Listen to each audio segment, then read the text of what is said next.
میں بھی اسلام آباد جا رہا ہوں اور میں نے آپ کو بتایا ہے کہ بڑی جلدی میں دبئی اور سنگاپور آ رہا ہوں اگین ملک کے لیے کچھ اچھا کرنا.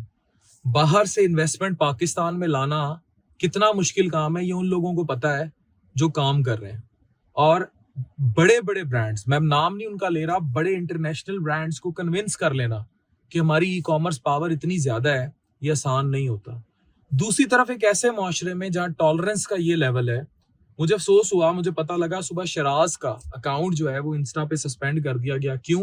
اب شراز کا جتنا آپ اکاؤنٹ اٹھا لیں وہ آیات سے بھرپور ہے، یا وہ اسی ڈیجیٹل طوائف گیری پر آواز اٹھاتا ہے جس پر میں اٹھاتا ہوں، یا وہ معاشرے میں مثبت پہلوؤں پر بات کرتا ہے، یا مثبت چیزوں کو ایڈریس کرتا ہے اور باقاعدہ آیات پڑھ کے، اور وہ بتاتا ہے کہ what is right and what is wrong in this society.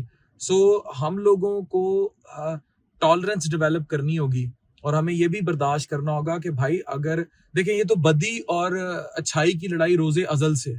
اب شراز بھی کام کرنے والا بچہ ہے، میں بھی کام کرنے والا بچہ ہوں، اور ساتھ ہمارا مسلمان اور پاکستانی ہوتے ہوئے یہ جو ایک جہاد ہے وہ بھی کنٹینیو ہے، اور وہ ان سب کا ایک بہت بڑا گروپ ہے جو اس جہاد میں کہ بھئی ہم نے اپنے بچوں کو فحاشی کی طرف نہیں جانے دینا. تو ان کے ساتھ کیا ہو رہا ہے جو شراز کے ساتھ ہوا.